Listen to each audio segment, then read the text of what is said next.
অধিকভাৱে প্ৰতিজন উশাহ নিশাক লৈ জীয়াই থাকিব বিচৰা প্ৰতিটো প্ৰাণীৰ বাবে প্ৰতিটো জৈৱ বৈচিত্ৰ্যৰ লগত জড়িত হৈ থকা গছ লতা উদ্ভিদ প্ৰাণী স্তন্যপায়ী প্ৰাণীৰ লগতে পশু পক্ষীসকলৰ বাবে এই ধৰাবিল অতিবে প্ৰয়োজনীয়।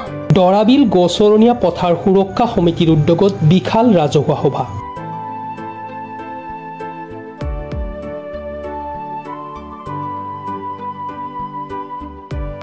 এয়া দক্ষিণ কামৰূপৰ ৰামপুৰৰ দৰাবিল আৰ্দ্ৰভূমি।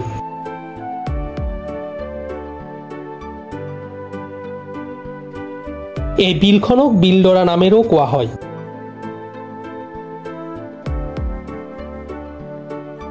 ইতিমধ্যে ঐতিহ্যমণ্ডিত দৰাবিল আৰ্দ্ৰভূমিৰ গছৰণীয়া পথাৰৰ সংৰক্ষিত ভূমি সংৰক্ষণ মুক্ত কৰি ব্যক্তিগত খণ্ডক গতাব বিচৰা হৈছে।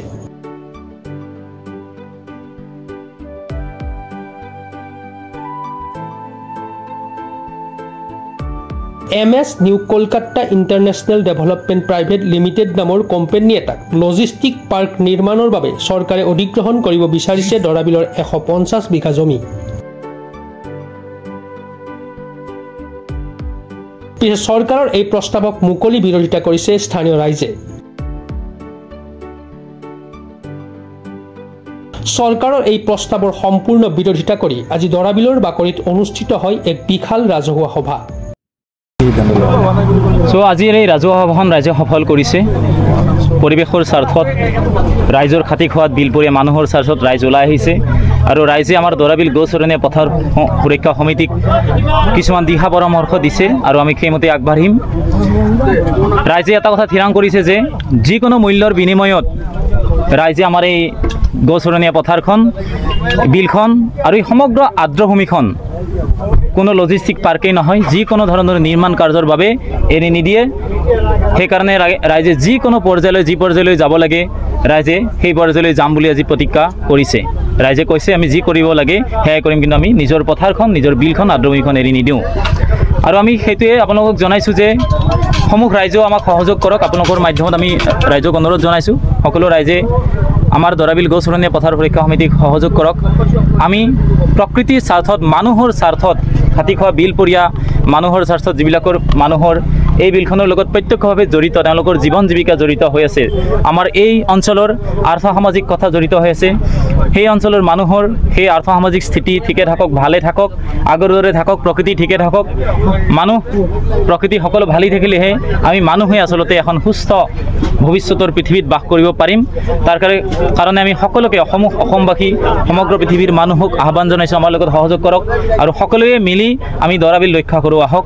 আমাৰ যে এই চৰকাৰখন যে পুঁজিপতিৰ স্বাৰ্থত কাম কৰি আছে সেই কথা আজি প্ৰমাণ হৈছে যে চৰকাৰখনে, আমি দেখিছোঁ যে যিবিলাক স্পেচ আছে আচলতে অসমৰ যিবিলাক জলাশয় বা যিবিলাক প্ৰাকৃতিক অঞ্চল আছে, আজি এই দৰাবিলৰ ওপৰতো আচলতে তেওঁলোকৰ খেনচকু পৰিছে। আজি আপোনালোকে নিশ্চয় দেখিছে যে তেওঁলোকে লজিষ্টিক পাৰ্ক নিৰ্মাণ কৰিব আৰু লজিষ্টিক পাৰ্ক নিৰ্মাণ কৰি এই দৰাবিল অঞ্চলৰ যিটো আচলতে প্ৰাকৃতিক পৰিৱেশ, সেই প্ৰাকৃতিক পৰিৱেশটো সমূলঞ্চে ধ্বংস কৰিব খুজিছে।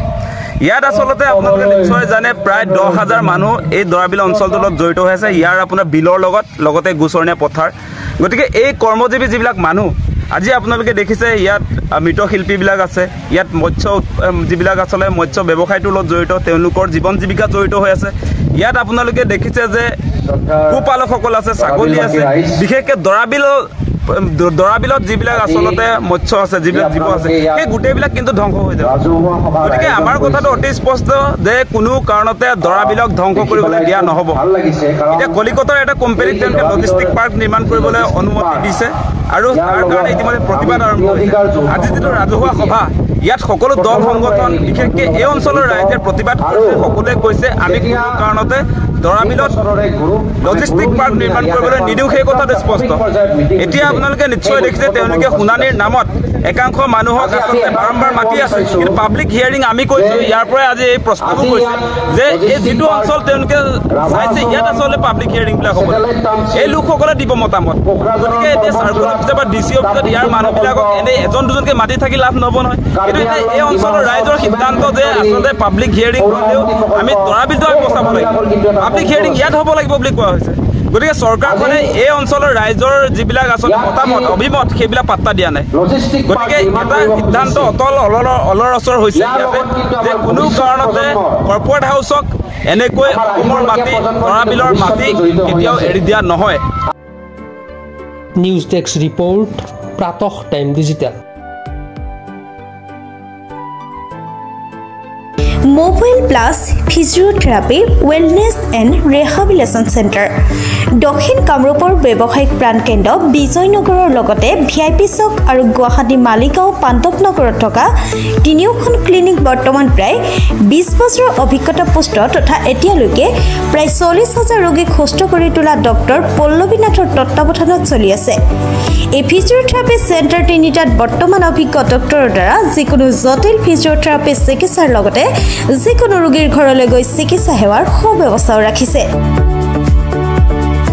আমাৰ ঠিকনা mobile plus physiotherapy wellness and rehabilitation centre opposite Uparhali Bijoynagar SBI branch আমাৰ ভিআইপি চকৰ ঠিকনাটো হ'ল VIP Chowk near VIP bus stop Borjhar Guwahati আমাৰ মালিগাঁও ঠিকনাটো হ'ল চেলাছ 360 physiotherapy and rehabilitation centre Maligaon Pandavnagar Guwahati 12 আমাৰ যোগাযোগ নম্বৰ হৈছে 8011744696